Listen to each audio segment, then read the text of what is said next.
Hey, xin chào các bạn, chào mừng các bạn đã quay trở lại với channel của mình. Trong video clip ngày hôm nay thì chúng ta sẽ tiếp tục cái series là xây dựng đội hình pháo binh dành cho người mới. Và đây là phần số 3.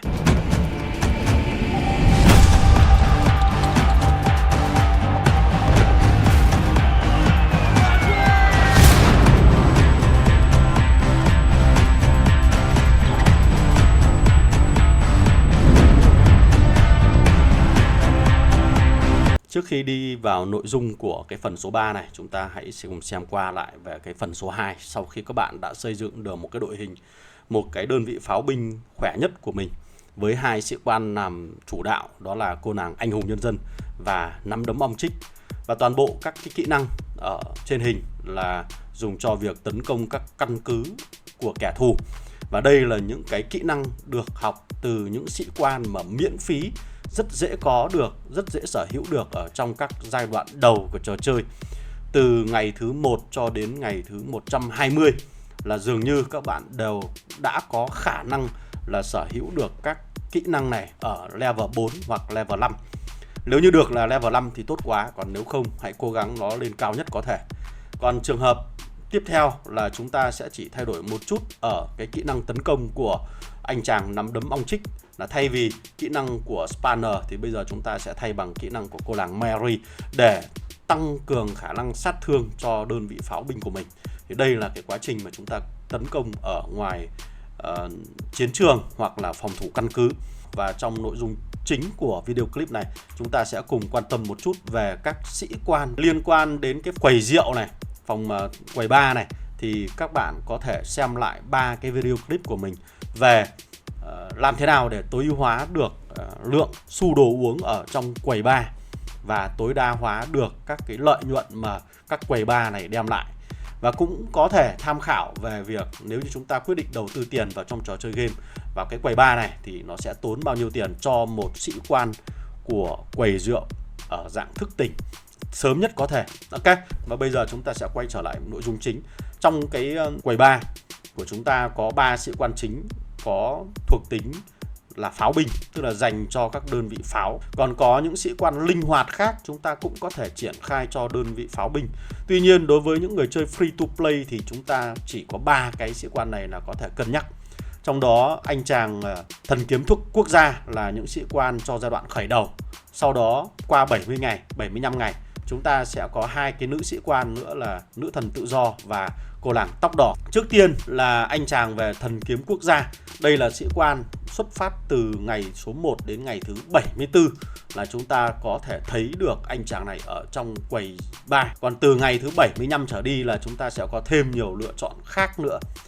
Vấn đề ở đây là gì? Trong giai đoạn đầu của trò chơi chúng ta không có nhiều tượng vàng và không có nhiều xu đồ uống để có thể mở khóa được anh chàng thần kiếm quốc gia này từ sớm, đặc biệt là với những người chơi free to play. Vậy câu hỏi đặt ra là anh chàng thần kiếm quốc gia này có xứng đáng hay là không? Và câu trả lời của mình là hoàn toàn không. Các bạn hoàn toàn có thể bỏ qua anh chàng này, bởi vì để nâng cấp được một kỹ năng của anh chàng này chúng ta cần tối thiểu là 180 tượng vàng, cộng thêm 10 tượng vàng để mở khóa anh ta từ lúc ban đầu nữa. Tổng cộng là 190 tượng vàng cho một kỹ năng của anh chàng thần kiếm quốc gia. Và mình dám cá rằng là trong 75 ngày đầu tiên chúng ta không thể nào tìm kiếm được đủ các xu đồ uống để mở khóa cho thần kiếm quốc gia có được một kỹ năng hoàn chỉnh để chúng ta có thể phục vụ về lợi ích lâu dài sau này. Thế thì nếu như đối với những người chơi mà vẫn muốn đầu tư một chút vào anh chàng thần kiếm quốc gia thì chúng ta học kỹ năng nào? Thì có lẽ là mình khuyên là các bạn có thể học một trong 2 cái kỹ năng có biểu tượng tấn công của anh chàng này thôi. Còn ngoài ra thì kỹ năng chiến thuật và kỹ năng phòng thủ thì chúng ta có thể bỏ qua, bởi vì về lợi ích lâu dài anh chàng này sẽ không xứng đáng để các bạn có thể đầu tư về lâu dài, và cái quãng đời anh ta dùng ở trong trò chơi game về sau nó sẽ cũng sẽ yếu hơn so với các sĩ quan khác rất là nhiều. Thế thì trong giai đoạn từ ngày số 1 cho đến ngày thứ 74 chúng ta làm gì? Chúng ta tiết kiệm tất cả những cái thứ này. Các bạn cần tiết kiệm tất cả những cái xu đồ uống, mình hay gọi là xu bia. Và cứ mỗi kỳ mở quầy bar chúng ta sẽ đổi cái xu bia này sang thành các xu đồ uống, đặc biệt là các xu rượu. Đối với những người chơi free to play và chúng ta không có nhiều xu bia để đổi thì các bạn có thể sử dụng các lượt mở miễn phí để tìm kiếm và mở khóa anh chàng thần kiếm quốc gia là đủ. Còn đâu chúng ta phải tiết kiệm tất cả những gì chúng ta có. Và mình cá rằng là đến ngày thứ 74, số xu đồ uống này không vượt quá 40 của các bạn đâu. Cho nên là chúng ta hoàn toàn có thể tích lũy. Còn đối với những người chơi có tiêu phí một chút vào trong trò chơi game này, với mỗi kỳ mở phòng quầy bar này thì mình sẽ không đề cập đến nữa. Ok. Đó, thì với những người chơi free to play, đây là cái mấu chốt cực kỳ quan trọng. Bởi vì các bạn phải tích lũy cái này thì sau này đến ngày thứ 75 trở đi, các bạn ở giữa giai đoạn của City 3 trở đi là chúng ta bắt đầu phải tính toán đến việc mở khóa các sĩ quan quầy rượu khác, nó đáng giá hơn rất là nhiều nhé. Vậy thì sau 75 ngày trong trò chơi game thì chúng ta mới bắt đầu có các cái sĩ quan quầy rượu rất xứng đáng để mở khóa. Và một trong hai sĩ quan mà mình khuyến khích và đặc biệt khuyến khích các bạn chơi đó là cô nàng nữ thần tự do. Đây là một sĩ quan rất khủng, rất khỏe và không bao giờ bị out meta so với những sĩ quan của quầy rượu khác. Và những người chơi từ free to play cho đến tiêu tiền đều phải thức tỉnh cô nàng này từ rất sớm nếu như chúng ta muốn xây dựng một đội hình pháo binh cực khỏe về sau này. Và với những người chơi free to play, để sở hữu được cô nàng này chúng ta sẽ cần phải mất hơn 1 năm trời. Trong vòng 1 năm đó các bạn cần phải rèn luyện cho mình tính kiên trì, tuyệt đối không được lung lay, tuyệt đối không được dao động trước các sĩ quan có hệ số to hơn khác, mà bắt buộc phải thức tỉnh cô nàng này từ rất sớm. Tại sao lại như vậy? Hãy xem qua về các kỹ năng mà cô nàng này cung cấp cho chúng ta. Cái kỹ năng đầu tiên là kỹ năng chiến thuật, có thể cung cấp lên một cái hệ số là 2000, một cái con số đã cực kỳ lớn rồi. Sau đó là giảm thời gian để tải skill thêm 15% nữa. Kỹ năng thứ hai là tăng cường hỏa lực lên đến 40%, cũng rất lớn. Kỹ năng thứ ba là có khả năng làm câm lặng đối thủ trong vòng 2 giây, đối thủ sẽ không bắn được bạn. Và kỹ năng thứ tư là kỹ năng tăng sát thương tấn công lên 35%. Nếu như mà nếu như mà cái lượng độ bền của đơn vị pháo binh của bạn ít hơn đơn vị của đối phương thì bạn sẽ được tăng thêm 35% nữa. Và ngoài ra cái kỹ năng thức tỉnh của cô nàng này mới xứng đáng để cô cần phải được đầu tư. Đó là kỹ năng tăng tầm bắn của đơn vị pháo binh lên 1 ô lưới của bản đồ. Cái kỹ năng này nó giống với kỹ năng thức tỉnh của cô nàng anh hùng nhân dân, mà nó khiến cho cô nàng anh hùng nhân dân tồn tại đến thời điểm hiện tại là 4 năm rồi mà không bị out meta đối với tất cả những người chơi về hệ pháo binh. Từ những người chơi 4 năm rồi và từ những người chơi mới bây giờ đang xây dựng đội hình đều phải sở hữu cô nàng anh hùng nhân dân trước. Sau đó đến cái cô nàng này là để cho chúng ta có thêm một tầm bắn của pháo. Tầm bắn này nó có ý nghĩa như thế nào? Các bạn hãy xem ở cái hình ảnh sau đây. Đây là hai cái hình ảnh mô tả về tầm bắn của các đơn vị pháo binh. Cái hình ảnh bên tay trái là đơn vị pháo binh của chúng ta có sở hữu cô nàng anh hùng nhân dân hoặc nữ thần tự do, đều có khả năng tăng 1 ô của tầm bắn. Thì cái ô này nó sẽ giúp cho cái khoảng gây ra sát thương của đơn vị pháo binh của bạn nó xa hơn, cụ thể lên đến 5 ô. Bằng chứng là đơn vị hắc quạ level 30 ở trên bản đồ chúng ta thấy, và vòng tròn bắn, vòng tròn mà xung quanh đơn vị pháo này thể hiện tầm bắn của nó. Thì như cái hình ảnh bên tay trái chúng ta nhìn thấy là cái pháo này có thể vươn tới và gây ra sát thương cho đơn vị hắc quạ level 30 này. Nhưng đối với những đơn vị pháo binh mà chúng ta không sở hữu một trong hai cô nàng này thì tầm bắn của nó rất ngắn, nó thậm chí còn chưa tới được đơn vị hắc quạ level 30 này cơ, bởi vì nó chỉ có 4 ô thôi. Và sẽ ra sao nếu như mà chúng ta cứ phải tiến vào khoảng cách của pháo binh của kẻ thù 4 ô chúng ta mới bắn được. Trong khi đó thì kẻ thù đứng xa chúng ta 5 ô là người ta đã với tới chúng ta rồi. Và pháo binh thì tầm bắn nó cực kỳ quan trọng và nó ảnh hưởng quyết định đến tính sống còn của đơn vị pháo binh này. Cho nên ấy, Đây là sĩ quan thứ hai mà đặc biệt ở trong quầy rượu mà mình cần nhấn mạnh ở trong video clip này, là các bạn cần phải đầu tư thức tỉnh nó. Và rõ ràng nó sẽ không bao giờ out meta, trừ trường hợp sau này có 5 đến 7 sĩ quan khác đều cộng tầm bắn lên đến 5 mô, thì lúc đó chúng ta mới tính sau. Và lúc đó thì cái video clip này nó cũng lỗi thời rồi. Nhưng hiện tại và trong thời gian ngắn sắp tới, thậm chí là 1-2 năm tới, mình nghĩ rằng cô nàng này vẫn còn có khả năng dùng được. Bởi vì trò chơi này nó diễn ra được 4 năm rồi, nhưng bây giờ mới chỉ có 2 sĩ quan tăng tầm bắn thôi. Các bạn sẽ tự hiểu. Ok. Rồi, quay trở lại vấn đề của chúng ta. Thế thì khi mà chúng ta quyết định tập trung nâng cấp vào cô nàng này với những cái lượng xu đồ uống ít ỏi, mỗi tháng chúng ta tích lũy được là 40 xu, và chúng ta cố gắng mở khóa các cái cấp độ kỹ năng của cô nàng này, thì ưu tiên mở khóa những kỹ năng nào? Cái kỹ năng thứ hai là kỹ năng mà mình khuyến cáo các bạn nên đầu tư từ đầu, ngay từ rất sớm. Bởi vì rõ ràng các bạn không thể nào thức tỉnh được cô nàng này ngay trong 3-4 tháng đầu tiên khi chúng ta tiếp cận được đến cô. Mà rõ ràng chúng ta cần phải một cái lộ trình dài hơi là 1 năm, thậm chí là 1 năm rưỡi. Do đó chúng ta đầu tư vào kỹ năng thứ hai để cho các sĩ quan pháo binh chủ đạo của chúng ta học tập là một điều cực kỳ tuyệt vời. Bởi vì kỹ năng này nó cung cấp lượng hỏa lực lên đến 40%, cộng trực tiếp vào đơn vị pháo, nó sẽ cực kỳ khỏe hơn và chúng ta dễ chơi hơn rất nhiều. Và sau đó thì chúng ta có thể đầu tư vào kỹ năng chiến thuật. Và khi chúng ta đã có hai cái kỹ năng này đạt level 5, các bạn hoàn toàn có thể sử dụng sĩ quan này cho đơn vị pháo binh số 2 của chúng ta. Hãy nhớ cặp thứ nhất của chúng ta bao gồm cô nàng anh hùng nhân dân và anh chàng nắm đấm ong chích cho đơn vị pháo binh khỏe nhất của chúng ta rồi. Và khi các bạn đã có hai cái kỹ năng này level 5, mình nghĩ rằng các bạn đã có một đơn vị pháo binh thứ hai cũng khỏe không kém cái đơn vị pháo binh thứ nhất. Đó, thì hoàn toàn các bạn có thể sử dụng cô nàng này cho cái đơn vị pháo binh số 2 đó.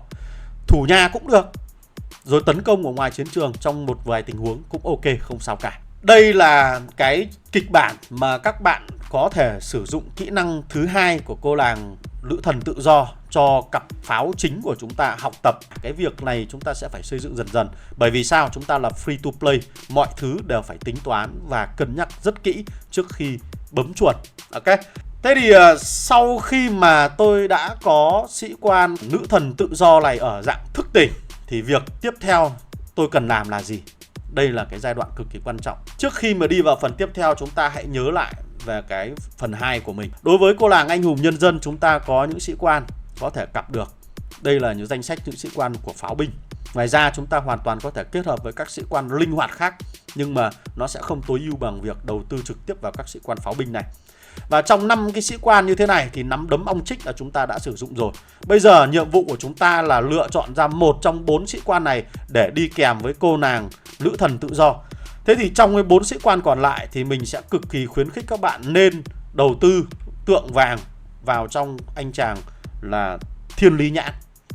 Anh chàng này sẽ cực kỳ phù hợp với cô nàng nữ thần tự do ở cái bộ kỹ năng của anh chàng này. Có khả năng tăng cường hỏa lực lên đến 40% và thêm sát thương kỹ năng sĩ quan cho khi chúng ta gây ra cho căn cứ của kẻ địch lên đến 40%. Cặp đôi này khi tấn công vào căn cứ của kẻ thù nó gây ra một lượng sát thương rất là lớn. Và nếu như các bạn muốn xem nó lớn như thế nào thì hãy xem video clip về việc là với một đợt xuất kỹ năng sĩ quan của cặp đôi này thôi, nó có thể đốt cháy được một anh chàng có lực chiến 450 triệu ở trong video clip trên màn hình của các bạn. Ok, nghe hấp dẫn rồi đấy nhỉ. Rồi, tiếp theo thì đây là cái cặp đôi mà mình sẽ recommend sau khi các bạn có cô nàng nữ thần tự do thức tỉnh, là chúng ta sẽ bắt cặp với anh chàng này. Và rõ ràng cái quãng thời gian mà các bạn để thức tỉnh được cái cô nàng nữ thần tự do thì mình nghĩ các bạn hoàn toàn có thể thêm được anh chàng là Thiên Lý Nhãn rồi. Đối với những người chơi free to play, một cái chiến thuật cực kỳ tốt trong cái phòng quầy rượu này, quầy bar này, đó là chúng ta chỉ học những kỹ năng tốt nhất để cho các sĩ quan khác học thôi. Còn việc đầu tư thức tỉnh một sĩ quan trong này đối với những người chơi free to play nó sẽ không phải là một cái chiến thuật tốt. Bởi vì mỗi một sĩ quan các bạn cần mất 1 năm trời hoặc thậm chí 15 tháng, 16 tháng các bạn mới có thể thức tỉnh được nó. Và trong cái quãng thời gian hơn 1 năm đó, trò chơi game này nó đã ra rất nhiều các sĩ quan khác. Và khi các bạn có sở hữu được sĩ quan trong quầy bar ở dạng thức tỉnh thì các sĩ quan miễn phí bên ngoài nó đã mạnh mẽ hơn rất nhiều rồi, và nó khiến cho các bạn bị tụt hậu rất sớm.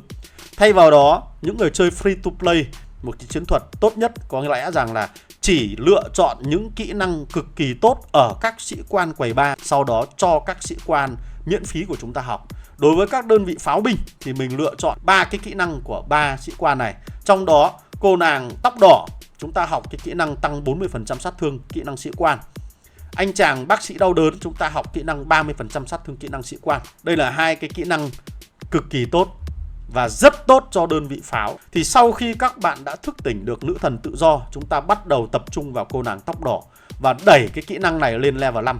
Và sau khi chúng ta học được kỹ năng này level 5, chúng ta lại chuyển sang anh chàng bác sĩ đau đớn và học cái kỹ năng tăng 30% sát thương kỹ năng sĩ quan lên đến level 5 nữa là ổn. Còn sau đó, nếu như trò chơi game nó không ra một sĩ quan dành cho pháo binh nào khác nữa ở trong quầy bar, thì chúng ta có thể để mắt đến cái kỹ năng tăng tấn công của anh chàng chúa tể trật tự này. Thì anh chàng này là một trong số những cái lời khuyên bổ sung thôi, và dĩ nhiên là mình là lựa chọn thứ 3. Và mình đoán rằng là sau khi các bạn hoàn thành được hai cái kỹ năng trong quầy rượu này thì nó đã ra thêm những sĩ quan có thể có kỹ năng tốt hơn anh chàng chúa tể trật tự. Thì lúc đó chúng ta sẽ quay trở lại với nhau ở trong các video clip khác nhé. Rồi, thế thì sau khi mà chúng ta đã có hai cái kỹ năng của hai sĩ quan trong quầy rượu như vậy, cho hai cái sĩ quan của chúng ta học, đây là cái sĩ quan chính và cái bộ kỹ năng mà mình có thể khuyến cáo các bạn tham khảo. Trong đó thì kỹ năng mà dành cho cô nàng nữ thần tự do, đó là kỹ năng tăng 40% sát thương tấn công kỹ năng sĩ quan, và một kỹ năng dạng cân bằng của cái chú gấu sứ giả hòa bình là cực kỳ tốt. Còn đối với anh chàng thiên lý nhãn là chúng ta cũng có thể học cái kỹ năng 30% sát thương kỹ năng sĩ quan của bác sĩ đau đớn, và một kỹ năng cân bằng khác. Ở đây mình tư vấn các bạn có thể sử dụng kỹ năng cân bằng của anh chàng thợ săn mùa đông, bởi vì anh chàng này chúng ta có thể mua trên các cửa hàng ở cấp độ 4 là đã có thể sở hữu được cái level của kỹ năng này level 5 rất dễ. Đó. Còn ngoài ra thì chúng ta có hoàn toàn có nhiều điều kiện hơn thì các bạn có thể lựa chọn các kỹ năng dạng cân bằng khác mạnh mẽ hơn nhé. Và bên dưới còn có hai cái kỹ năng đặc biệt mà chúng ta cũng có thể triển khai cho đội trưởng của đơn vị pháo này. Đây là tùy vào điều kiện của các bạn. Chúng ta có thể học kỹ năng đặc biệt của ông chú Ivankov để tăng sát thương hoặc và tăng kháng, hoặc là kỹ năng giảm thời gian tải đạn của anh chàng cỗ máy tác chiến. Còn ngoài ra thì các cái kỹ năng khác các bạn hoàn toàn có thể dùng để tham khảo. Và mình nghĩ là đến thời điểm này thì các bạn hoàn toàn có thể tự mình hình dung và định hướng được cái tài khoản của mình nó sẽ như thế nào rồi. Rồi thì ở phần cuối video clip mình có một cái câu quote lại như thế này. Đó là gì? Mình không biết về trong tương lai thì có bao nhiêu đơn vị pháo sẽ xuất hiện và kỹ năng của các đơn vị pháo đó sẽ như thế nào. Nhưng đối với cái video clip thứ 3 này, nó sẽ giúp cho các bạn có một cái hành trang để chúng ta có thể tự mình định hướng được cho các đơn vị pháo binh thứ 3, đơn vị pháo binh thứ 4 của mình ở trong thế giới trò chơi game này một cách rất dễ dàng rồi. Và sau này có những sĩ quan nó được giới thiệu, được ra mắt thì các bạn sẽ có khả năng tự mình đánh giá xem sĩ quan đó sẽ phù hợp với lối chơi như thế nào, với pháo binh như thế nào, là mình có quyết định đầu tư hay không. Và dĩ nhiên là trò chơi này nó cần phát triển, tương lai nó sẽ có nhiều sĩ quan mạnh mẽ hơn rất là nhiều, và chúng ta sẽ thay thế cho những sĩ quan cũ kỹ mà chúng ta đã đầu tư ở tập 1, ở tập 2 và thậm chí trong tập 3 này nhé. Rồi, lời cuối cùng thì cảm ơn các bạn đã theo dõi cái series video này. Xin chúc các bạn có một cái tài khoản pháo binh cực kỳ khỏe, và hẹn gặp lại các bạn ở trong series trong cái tập tiếp theo. Ok. Rồi, nếu như các bạn thấy video clip này hay thì xin các bạn một like, share và subscribe cái channel của tôi. Còn bây giờ xin chào tạm biệt và hẹn gặp lại các bạn ở trong các video clip lần sau. Goodbye.